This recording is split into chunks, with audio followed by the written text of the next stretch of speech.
15 شعبان کی رات میں ہمارے ملکوں میں جو ہمارے عجمی ملک ہیں اس میں وہ کچھ ہو رہا ہے جو نہ میرے نبی نے کیا، نہ صحابہ نے کیا، نہ تابعین نے کیا۔ عجیب و غریب عبادات گھڑ لی ہیں، عجیب و غریب اس کے اعمال بنا لیے ہیں اپنی طرف سے، اور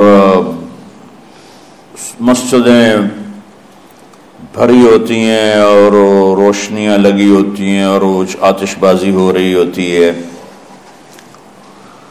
میرے نبی نے اس رات کی فضیلت بتائی، عمل کوئی نہیں بتایا۔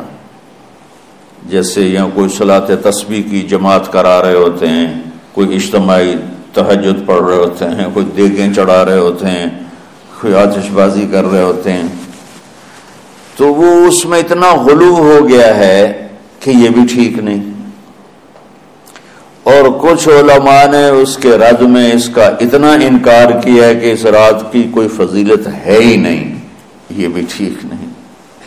اس بیچ کا راستہ، اس رات کی فضیلت میں جتنی احادیث ہیں وہ ضعیف ہیں، لیکن اتنی کثرت سے ہیں کہ ان سب کا مل کر جمع ہو کر کم از کم وہ حسن لغیر ہی تک تو پہنچ جاتی ہیں۔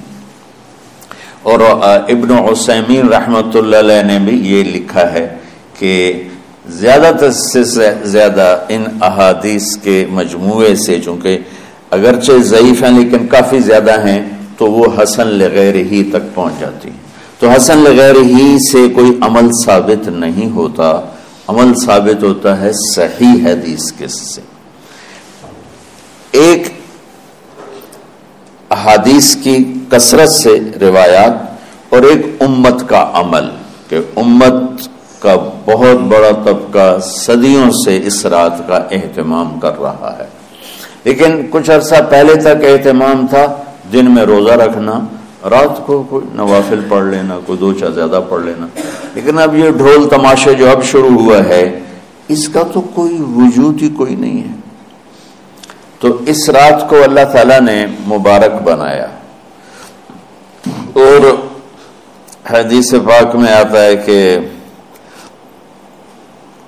اللہ تعالیٰ اس رات میں ساری دنیا کے لوگوں کی بخشش فرماتا ہے سوائے 5 آدمیوں کے، 5 کے سوا سب اہل ایمان کی بخشش ہو جاتی۔ مشرک، المشرک، پہلا مشرک، دوسرا مشاحن، مشاحن کیسے کہتے ہیں؟ دل میں بغض رکھنے والا، کینہ رکھنے والا۔ تیسرا مسبل ازارہ، اپنے پاجامے شلوار چادر کو ٹخنوں سے نیچے تک لے جانے والا، لیکن ایک شرط کے ساتھ کہ وہ تکبر کی وجہ سے ہو، سستی کی وجہ سے ہے، غفلت کی وجہ سے ہے۔ چونکہ جب آپ نے ایک مرتبہ اس کے بارے میں بات کی تو حضرت ابوبکر صدیق نے کہا یا رسول اللہ، میری چادر، عرب چادر باندھتے تھے جیسے ہمارے پنجاب کا لباس چادر تھا، اب وہ کم ہو گئے، ہماری تو بزرگ عورتیں بھی اور مرد بھی سب چادر باندھتے تھے، شلوار تو کسی کو پتہ ہی نہیں ہوتا تھا ہمارے بچپن میں۔ یہ تو پھر آہستہ آہستہ جب تعلیم آئی تو شلوار دیہاتوں میں بھی اور شہروں میں عام ہو گئی۔ تو اگر وہ اس لیے لٹکا رہا ہے کہ طبیعت میں تکبر ہے، پھر اس وعید کا وہ حقدار ہے۔ اگر ویسے اس کی نیچے جا رہی ہے تو میرا مالک ایسا، وہ تو ہے ہی رحیم و کریم، ہے ہی رحیم و کریم، ہے ہی رحیم و کریم، صرف شلوار نیچے لٹکانے سے وہ اتنی شدید سزا دے۔ اگر اس کے پیچھے تکبر ہے، پھر ہے، یہ تکبر نہیں ہے تو انشاءاللہ وہ اس سے محفوظ ہوگا۔ تو اپنی چادر کو لٹکانے والا، لیکن بشرط تکبر۔ کتنے ہو گئے؟ عاق لوالدیہ، ماں باپ کا نافرمان، نافرمان ایسا کہ دکھ دینے والا. چھوٹی موٹی اونچ نیچ تو ہر بچے سے ہو جاتی ہے، نہیں، جن نے والدین کو ٹکڑے ٹکڑے کر دیا ہو اور ان کو دکھ دے دے دے دے کے ان کا سینہ چیر دیا ہو، چونکہ آپ کہتے ہیں پرزے پرزے کرنا کسی چیز کو، تو اپنے دکھ دے کر اپنی بدتمیزی کے ساتھ اس نے ماں باپ کا دل زخمی کر دیا ہو، ایک یہ نہیں معاف ہوتا. پانچواں مدمن خمر، مسلسل شراب پینے والا، مستقل جو شراب کا عادی ہو. ان 5 کو مؤخر کر دیا جاتا ہے. معافی نہیں ہونے کا مطلب یہ نہیں کہ اللہ تعالیٰ کبھی معاف نہیں کرے گا. معافی نہ ہونے کا مطلب یہ ہے کہ یہ 5 ایسے گناہ ہیں کہ اس کی وجہ سے بخشش رک جاتی ہے.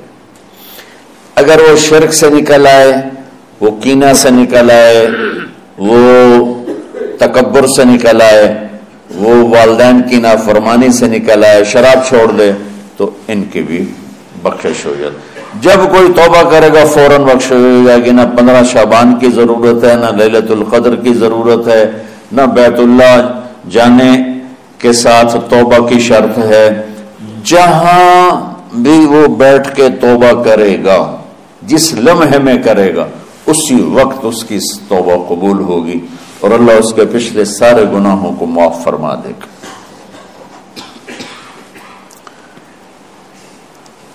دن کا روزہ، رات کا قیام، زیادہ قیام سے مراد نوافل ہیں. کوئی گھر میں پڑھ لے، کوئی مسجد میں پڑھ لے.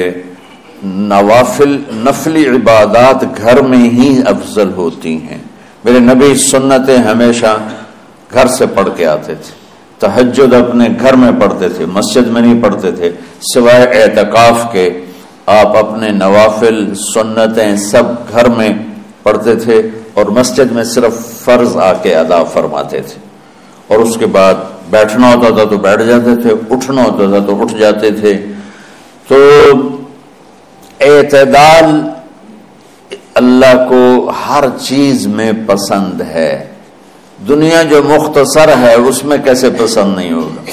آخرت جیسے معاملے میں بھی اللہ ہم سے کہہ رہا ہے اعتدال، امتن وسطا.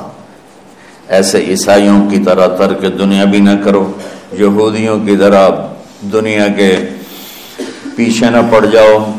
رزق حلال بھی کماؤ، اپنے بچوں کو بھی دیکھو، اپنے فرائض کو بھی دیکھو جو دنیاوی ہیں، اور اللہ سے بھی اپنا معاملہ ٹھیک کرو اور درست کرو. بعد کے زمانے میں صحابہ کے بعد سے ہی ایک انتہا پسندی امت میں آئی. ساری رات جاگنا. فلاں بزرگ تھے وہ رسے سے اپنے بالوں کو باندھ لیتے تھے کہ نماز پڑھتے پڑھتے جب نیند آئے اور جھٹکا لگے تو رسے سے بندھے ہوئے بالوں سے اس جھٹکے سے تکلیف ہو اور ان کی آنکھ کھل جائے اور پھر نفلوں میں شروع ہو جائے. ایک فلاں بزرگ تھے وہ اپنے آنکھوں میں نمک کا سرما لگاتے تھے تاکہ آنکھیں جل جائیں اور اس میں وہ جلن پیدا ہو جائے، نیند اڑ جائے.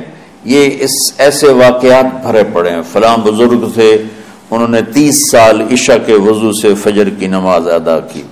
یہ اپنی جگہ پہ بزرگی ہے، لیکن یہ بھائیو یہ دین ہم پیش نہیں کر سکتے. فلاں بزرگ تھے وہ 30 سال سے ستو کھا رہے تھے کہ روٹی کھانے اور ستو کھانے میں 70 دفعہ سبحان اللہ کا فرق پڑ جاتا ہے. تو روٹی کھائیں تو 70 دفعہ سبحان اللہ کم کہہ سکتے ہیں، اور ستو کھائیں تو 70 دفعہ سبحان اللہ زیادہ کہہ سکتے ہیں. تو لہٰذا انہوں نے کہا مجھے تو 30 سال ہو گئے، میں تو ستو کھا رہا ہوں، میں تو روٹی نہیں کھا رہا.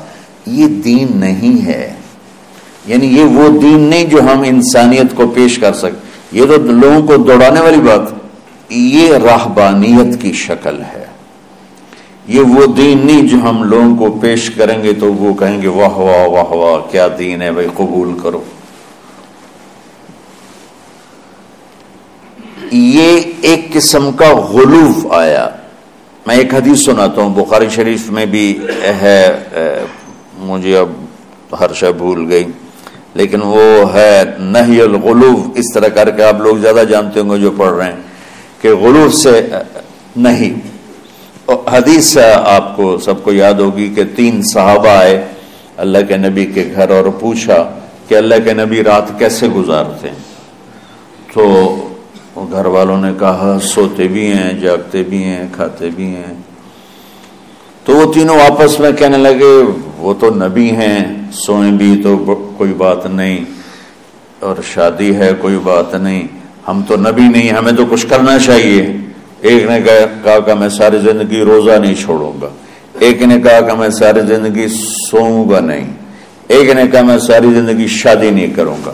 تو دیکھنے میں تو واہ واہ کیا بڑی بزرگی ہے بھائی، بڑے بزرگ ہیں۔ ہمارے نبی کو پتہ چلا آپ نے تینوں کو بلا لیا، کہا تم مجھ سے زیادہ اللہ سے ڈرنے والے ہو، میں تم سے انا اتقاکم یا اخشاکم، الفاظ آپ لوگ کو زیادہ یاد ہوں گے لیکن مفہوم میں صحیح پیش کر رہا ہوں۔ آپ نے کہا میں تم سے زیادہ اللہ کو جانتا ہوں، تم سے زیادہ اللہ سے ڈرتا ہوں، میں سوتا بھی ہوں، میں کھاتا بھی ہوں، میں روزے بھی رکھتا ہوں، میں چھوڑ بھی دیتا ہوں، میری بیویاں بھی ہیں، میں اپنی بیویوں کے پاس بھی جاتا ہوں۔ تم دین میں غلو سے بچو، پہلے امتوں کو ہلاک کر دیا دین میں غلو۔ دنیا میں غلو یعنی انتہا پسندی، ایکسٹریمسٹ ہونا، دنیا ہو یا دین ہو دونوں میں اعتدال بچو، اللہ تعالیٰ کو پسند ہے۔